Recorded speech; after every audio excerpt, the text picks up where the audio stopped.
சென்னையில் உள்ள மத்ஸ்ய நாராயண கோயில் 2011ஆம் ஆண்டு மெட்ராஸ் சின்மயா சேவா அறக்கட்டளையால் நிறுவப்பட்ட ஒப்பீட்டளவில் புதிய திறந்தவெளி அமைப்பாகும். ஆன்மீக தேவைகளால் ஈர்க்கப்பட்டு சின்மயா மிஷனால் ஆதரிக்கப்படும் இந்த கோயிலில் மத்ஸ்ய மீன் அவதாரத்தில் விஷ்ணுவின் 12 அடி கிரானைட் சிலை உள்ளது. அதைச் சுற்றி விஷ்ணு சஹஸ்ரநாமம் மற்றும் அஷ்டோத்தர சாத நாமாவளி பொறிக்கப்பட்ட 108 தூண்கள் உள்ளன. வங்காள விரிகுடாவின் கரையில் அமைந்துள்ள இதன் திறந்த வடிவமைப்பு இயற்கைச் சூழலுக்கு திறந்திருக்க அனுமதிக்கிறது. மேலும் இது தியானம் மற்றும் தளர்வுக்காக வடிவமைக்கப்பட்டுள்ளது. இயற்கை அழகை ஆன்மீக பயிற்சியுடன் கலக்கிறது. ஸ்தாபனம் மற்றும் கருத்து. நிறுவுதல். இந்த கோயில் 2011ஆம் ஆண்டு வாக்கில் மெட்ராஸ் சின்மயா சேவா அறக்கட்டளையால் நிறுவப்பட்டது. இது அற்புதமான நிகழ்வுகள் மற்றும் ஒரு பாதிரியாரின் தொலைநோக்கு பார்வையின் அடிப்படையில் அமைந்துள்ளது. கருத்து. இது ஒரு திறந்தவெளி அமைப்பு, பண்டைய இயற்கை வழிபாட்டால் ஈர்க்கப்பட்ட ஒரு நவீன கருத்தாக்கம். பிரதான சிலையின் மேல் கூரையோ அல்லது தியான பூங்காவில் உள்ள விநாயகர், அனுமன் மற்றும் சிவன் சிலைகளோ இல்லை. இடம். கிழக்கு கடற்கரை சாலையில் ECR உத்தண்டியில் வங்காள விரிகுடாவின் கரையில் அமைந்துள்ள இந்த கோயில் சுற்றுலா பயணிகளையும் பக்தர்களையும் ஈர்க்கிறது. முக்கிய அம்சங்கள். மத்ஸ்ய நாராயண சிலை. மத்ஸ்ய மீன் அவதாரத்தில் விஷ்ணுவின் 12 அடி கிரானைட் சிலை மையத்தில் நிற்கிறது. 108 தூண்கள். பிரதான சிலை 108 கிரானைட் தூண்களால் சூழப்பட்டுள்ளது. ஒவ்வொன்றும் விஷ்ணு சஹஸ்ரநாமம் மற்றும் அஷ்டோத்தர சாத நாமாவளியின் கல்வெட்டுகளை கொண்டுள்ளது. தமிழ், சமஸ்கிருதம் மற்றும் ஆங்கில மொழிபெயர்ப்புகளுடன். தியான பூங்கா. கோயில் வளாகத்திற்குள் உள்ள ஒரு பிரத்யேக பூங்காவில் விநாயகர், ஹனுமான் மற்றும் சிவன் சிலைகள் உள்ளன. அவை அமைதியான தியானத்தை ஊக்குவிக்கின்றன. இயற்கை அமைப்பு. கடலோரமாக அமைந்துள்ள இதன் அக்குபிரஷர் சிகிச்சையை வழங்கும் கூழாங்கற்களால் ஆன பாதைகள் ஒரு தனித்துவமான நிதானமான சூழலை வழங்குகிறது. ECR உத்தண்டி அருகே அமைந்துள்ள மத்ஸ்ய நாராயணர் கோவில் விஷ்ணுவின் அவதாரங்களில் மிக பிரமாண்டமாக விளங்கும் ஒரு ஆலயமாகும். இந்த ஆலயத்தில் காணப்படும் 108 தூண்கள் தனிச்சிறப்பும் ஆழமான ஆன்மீக அர்த்தமும் கொண்டவை. இந்திய சாஸ்திரங்களில் 108 என்ற எண் மிக புனிதமானது. ஓம் நமோ நாராயணாய என்ற மகாமந்திரம் 12 எழுத்துகள் கொண்டது. இதை 9 கிரகங்களால் பெருக்கினால் வரும் எண் தான் 108. 108 திவ்யதேசங்கள் விஷ்ணுவுக்கே சமர்ப்பிக்கப்பட்டவை. அதேபோல் 108 உபனிஷத்துகளும் வேதங்களின் சாரத்தை எடுத்துரைக்கின்றன. அதனால் தான் இந்த கோவிலில் 108 தூண்கள் கட்டப்பட்டுள்ளன. ஒவ்வொரு தூணும் விஷ்ணுவின் 108 திருநாமங்களை குறிக்கின்றது. பெருமாளின் முதல் அவதாரம் ஆன மத்ஸ்ய அவதாரம், அதாவது மீன் வடிவில் வெளிப்பட்ட கதைதான் இங்கு பிரதானமாக சொல்லப்படுகிறது. வேதங்களை அசுரர்களிடமிருந்து காப்பாற்றிய அந்த அவதாரத்தை நினைவூட்டும் விதமாகவே இந்த 108 தூண்கள் அமைக்கப்பட்டுள்ளன. பக்தர்கள் இங்கு வந்து 108 தூண்களையும் சுற்றி பிரதட்சணம் செய்கிறார்கள். அது 108 திருநாம ஜபம் செய்தது போல புண்ணியம் தரும் என்ற நம்பிக்கை நிலவுகிறது. யாராவது 108 தூண்களைச் சுற்றினால் அவர்களின் பாவங்கள் நீங்கி மனநிறைவு கிடைக்கும் என்று நம்பப்படுகிறது. மேலும் இந்த தூண்களில் சிலவற்றில் மத்ஸ்ய அவதாரம், விஷ்ணுவின் லீலைகள், வேத ரக்ஷண காட்சிகள் அழகாக சிற்பமாக பொறிக்கப்பட்டுள்ளன. இவை பழமையான கலைக்கோலங்களையும் பக்தியின் ஆழத்தையும் வெளிப்படுத்துகின்றன. இதனால் தான் 108 தூண்கள் கொண்ட இந்த மண்டபம் பக்தர்களுக்கு மிகுந்த ஆன்மீக அனுபவத்தை அளிக்கிறது. ஒருவரால் இந்த 108 தூண்களையும் சுற்றி வந்தால் அது மோக்ஷ மார்க்கம் அடைவதற்கான ஒரு அடையாளமாக கருதப்படுகிறது. முடிவாக மத்ஸ்ய நாராயணர் ஆலயத்தில் உள்ள இந்த 108 தூண்கள். வலது நோக்கி காட்டும் விரல் விஷ்ணுவின் 108 திருநாமங்களையும், வலது நோக்கி காட்டும் விரல் திவ்யதேசங்களின் புனிதத்தையும், வலது நோக்கி காட்டும் விரல் உபனிஷத்துகளின் ஞானத்தையும், வலது நோக்கி காட்டும் விரல் பக்தர்களின் விடுதலையையும் குறிக்கின்றன. இதனால் தான் இந்த ஆலயம் விஜயம் செய்யும் ஒவ்வொரு பக்தருக்கும் ஒரு தனித்துவமான ஆன்மீக அனுபவத்தை வழங்குகிறது. மத்ஸ்ய நாராயண கோவில், உத்தண்டி, சென்னை, தமிழ்நாடு.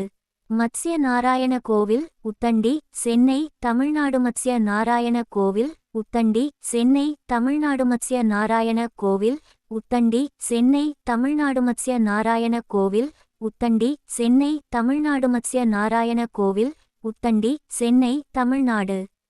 முந்தையது அடுத்து. இந்த கோயில் கிழக்கு பெருங்கோட்டையில் உள்ள விஜிபி கோல்டன் பீச் ரிசார்ட்டுக்கு பிறகு இடது பக்கத்தில் 4 கி.மீ தொலைவில் அமைந்துள்ளது. இந்த கோயிலின் மூலவர் விஷ்ணுவின் அவதாரமான மத்ஸ்ய நாராயண பெருமாள். இந்த கோயில் சுமார் 25 ஆண்டுகளுக்கு முன்பு சின்மயா மிஷனுக்கு நன்கொடையாக வழங்கப்பட்ட நிலத்தில் கட்டப்பட்டுள்ளது. இது வங்காள விரிகுடாவின் கரையில் கட்டப்பட்ட ஒரு கடற்கரை கோயில். இங்குள்ள சிலைகள் மற்ற கோயில்களைப் போல 4 சுவர்களுக்குள் இல்லை. பக்தர்களுக்கு அக்குபிரஷர் சிகிச்சை அளிக்க கோயிலுக்குள் ஒரு இடத்திலிருந்து இன்னொரு இடத்திற்கு உங்களை அழைத்துச் செல்லும் கூழாங்கல் பாதையும் உள்ளது. மத்ஸ்ய அல்லது மீன் அவதாரமான விஷ்ணுவின் பிரதான சிலை 12 அடி கிரானைட்டால் செதுக்கப்பட்டுள்ளது. மேலும் இது 108 தூண்களால் சூழப்பட்டுள்ளது. 9 அடி தூண்களில் ஒவ்வொன்றிலும் விஷ்ணு சஹஸ்ரநாமம் மற்றும் அஷ்டோத்தர சாத நாமாவளியிலிருந்து எழுதப்பட்ட கல்வெட்டுகள் உள்ளன. கல்வெட்டுகள் தமிழ் மற்றும் சமஸ்கிருதத்தில் ஆங்கில மொழிபெயர்ப்புடன் உள்ளன. விநாயகர், ஹனுமான் மற்றும் சிவன் ஆகியோருக்கு தியான பூங்காவில் ஒரு சிலை உள்ளது. அனைத்து சிலைகளும் வானத்தை நோக்கி திறந்திருக்கும், அதாவது கூரை இல்லை. மேலும் முழு கோயிலும் இயற்கையின் மாறுபாடுகளுக்கு திறந்திருக்கும். இந்த கோயில் ஈசிஆரில் ஒரு சுற்றுலா மையத்தில் அமைந்திருப்பதால் சாதாரண பக்தர்களை தவிர சம எண்ணிக்கையிலான சுற்றுலா பயணிகளையும் ஈர்க்கிறது. மத்ஸ்ய நாராயணா கோவிலில் சமுத்திர ஆரத்தி நேரம். தினமும் மாலை 6 மணிக்கு ஆரத்தி உண்டு. சமுத்திர ஆரத்தி, சாகர் ஆரத்தி ஞாயிற்றுக்கிழமைகளில் மட்டும் மாலை 6 மணிக்கு நடைபெறும். மாற்றுத்திறனாளிகளுக்கான சாய்வுதளங்கள் உள்ளன. நேரங்கள் என்ன? வார இறுதி நாட்களில் தரிசனத்திற்காக கோயில் திறந்திருக்கிறதா? ககத் ஆரத்தி காலை. இது நாளின் முதல் ஆரத்தி. இது காலை 5 மணிக்கு நடைபெறும். சாய் பாபாவின் சிலையை அலங்கரிக்க பயன்படுத்தப்படும் காஜல், கருப்பு ஐ லைனர் என்பதன் பெயரால் இது அழைக்கப்படுகிறது. மத்தியான் ஆரத்தி மதியம். இந்த ஆரத்தி காலை 11:30 மணிக்கு நடைபெறும். இது மத்தியான் என்ற வார்த்தையின் பெயரால் அழைக்கப்படுகிறது. இதன் பொருள் இந்தியில் மதியம். ஆர்த்தி நேரங்கள். சமுத்திர ஆர்த்தி, சாகர் ஆர்த்தி ஞாயிற்றுக்கிழமைகளில் மட்டும் மாலை 6 மணிக்கு நிகழ்த்தப்படும்.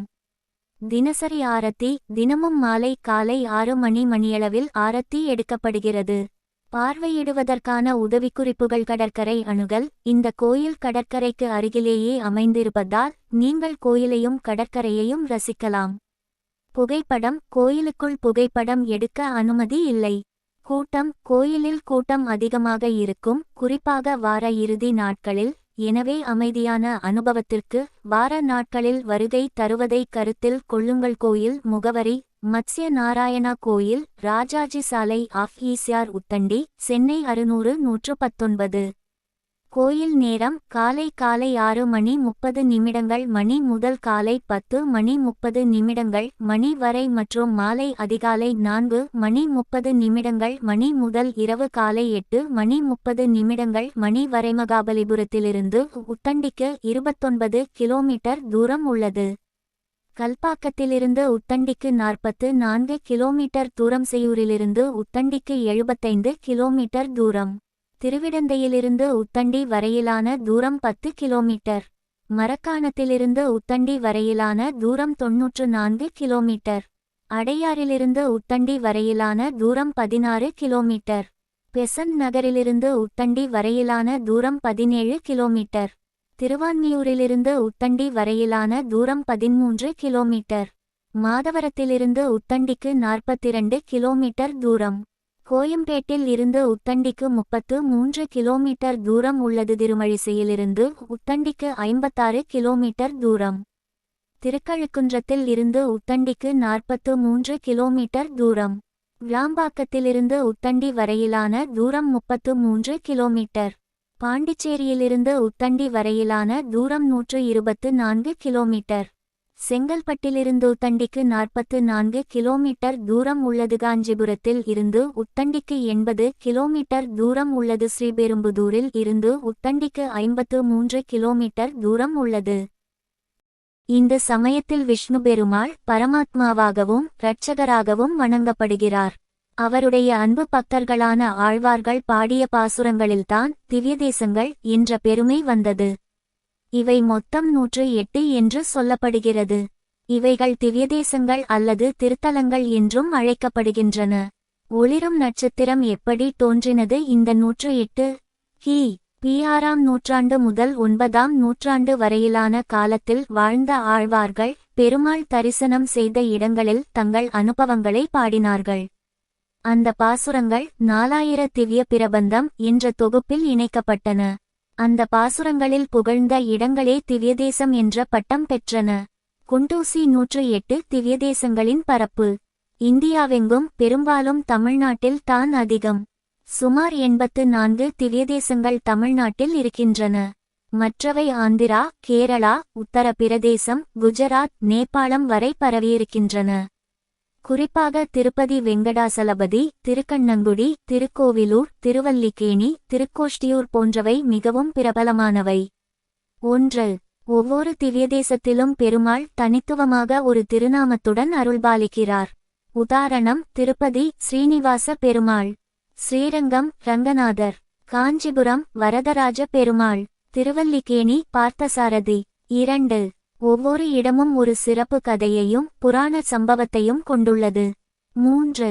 பக்தர்கள் நம்பிக்கைப்படி எல்லா 108 திவ்யதேசங்களையும் தரிசனம் செய்தால் மோட்சம் கிடைக்கும் என்கிறார்கள். கூப்பிய கைகள் 106 கூட்டல் 2. இந்த 108 திவ்யதேசங்களில் 106 இடங்கள் பூலோகத்தில் இருக்கின்றன. மீதமுள்ள 2 ஒன்றானது பரமபதம் வைகுண்டம், மற்றொன்று திருப்பார்க்கடல்.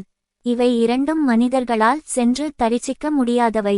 அதனால்தான் 106 பூலோக திவ்யதேசங்களுக்கு புனித தரிசனம் கொடுப்பதற்கு முக்கியத்துவம் கொடுக்கப்படுகிறது. ஜெப ஆலயம் புகழ்பெற்ற திவ்யதேசங்கள். ஸ்ரீரங்கம் உலகிலேயே பெரிய வைஷ்ணவ ஆலயம். திருப்பதி உலகின் மிகப்பெரிய தர்மஸ்தலங்களில் ஒன்று. மெல்கோட்டை கர்நாடகா ராமானுஜர் புகழ்பெற்ற இடம். திருவட்டாறு திருவனந்தபுரம் கேரளா பத்மநாபசுவாமி பெருமாள். திறந்த புத்தகம் பத்தி பாரம்பரியம். ஆழ்வார்களின் பாசுரங்கள் வழியாக வந்த இந்த திவ்யதேசங்கள் இன்று வரை பக்தர்களின் நம்பிக்கையை ஊக்குவிக்கின்றன. ஒவ்வொரு கோவிலும் அந்தந்த பக்தரின் மன அமைதிக்கு, ஆன்மீக வளர்ச்சிக்கு வழிகாட்டுகிறது. 108 திவ்யதேசங்கள் என்பது வெறும் கோவில்கள் அல்ல, அது பக்தி, ஆன்மீகம், வரலாறு, கலாச்சாரம், கட்டிடக்கலை இவை அனைத்தையும் இணைத்த பெரிய ஆன்மீக பயணம். அனைத்தையும் தரிசனம் செய்ய முடியாவிட்டாலும் ஒரே ஒரு திவ்யதேசத்தை கூட மனமார வணங்கினால் அது பெருமாளின் அருளுக்கு வழி திறக்கும் என்பதே நம் வைஷ்ணவ பாரம்பரியம். 108 திவ்யதேசங்கள் பட்டியல். பழைமை வாய்ந்த கட்டிடம் தமிழ்நாடு 84. 1. ஸ்ரீரங்கம் ரங்கநாதர். 2. திருப்பதி ஸ்ரீனிவாசர். 3. திருக்கண்ணங்குடி லோகநாதர். 4. திருக்கோஷ்டியூர் சௌரிராஜ பெருமாள். 5. திருவல்லிக்கேணி பார்த்தசாரதி. 6. காஞ்சிபுரம் வரதராஜ பெருமாள். 7. திருவேங்கடம் அரகர் கோவில் அரகர். 8. திருக்கடல்மல்லை மாமல்லபுரம் ஸ்தலசயன பெருமாள். 9. திருக்கோவிலூர் திரிவிக்ரமன். 10. திருவண்ணாமலை அருணாசல நாயகர் விஷ்ணு சன்னதி. 11. திருவீதிவக்கோடு திருக்கண்ணப்பன். 12. திருவேங்கடம் வெங்கடவ நாயகர். 13. திருவேங்கடம் ஸ்ரீனிவாசர். இப்படி எல்லா 84 இடங்களும் தமிழ்நாட்டில் இருக்கின்றன. உதாரணம்: திருக்கடல், திருக்குடந்தை, திருக்கண்ணங்குடி, திருக்கோலூர், திருக்கண்ணமங்கை போன்றவை. பழைமை வாய்ந்த கட்டிடம் கேரளா 11. 1. திருவனந்தபுரம் பத்மநாபசுவாமி. 2. திருவட்டாறு ஆதிகேசவன். 3. திருக்கடிதானம் கடிதான நாயகர். 4. திருவல்லவாழ் வல்லவாழ் பெருமாள். 5. திருக்குடந்தை குதந்தை நாயகர். 6. திருவல்லவூர் வல்லவூர் பெருமாள். 7. திருவள்ளூர் வள்ளூர் பெருமாள். 8. திருவஞ்சிக்கலம் அனந்தபத்மநாபர். 9. திருவிதுவக்கோடு திவ்யதேச விஷ்ணு. 10. திருவல்லிக்கேணி கேரளா. 11. திருவன்வண்டூர் வன்வண்டூர் பெருமாள். பழைமை வாய்ந்த கட்டிடம் ஆந்திரா 2. 1. அகோபிலம் நரசிம்மர். 2. திருநாராயணபுரம் திருநாராயணர. பழைமை வாய்ந்த கட்டிடம் கர்நாடகா 3. 1. மெல்கோட்டை செல்லப்பிள்ளை. 2. திருநாராயணபுரம் யாதகிரி நாராயணர். 3. திருக்கோடிகை பெரியாழ்வார் அருளிய இடம். பழைமை வாய்ந்த கட்டிடம் உத்தரப்பிரதேசம். 4. 1. ஆயோத்தி திருவாயோத்தி பெருமாள். 2. மதுரா கோவர்த்தனன். 3. கோகுலம் வளர்ந்த கிருஷ்ணன். 4. துவாரகை துவாரகாதீசன. பழைமை வாய்ந்த கட்டிடம் நேபாளம். 1. 1. முக்திநாத் சாலகிராமம் முக்திநாராயணர். ஓம் வைகுண்டத்தில் உள்ள 2. 1. திருப்பார்க்கடல். 2. பரமபதம் வைகுண்டம். வலது நோக்கி காட்டும் விரல். இதுவே மொத்தம் 108 திவ்யதேசங்கள். 106 பூலோகத்தில் இந்தியா கூட்டல் நேபாளம். 2 திவ்யலோகத்தில் வைகுண்டம் கூட்டல் திருப்பார்க்கடல்.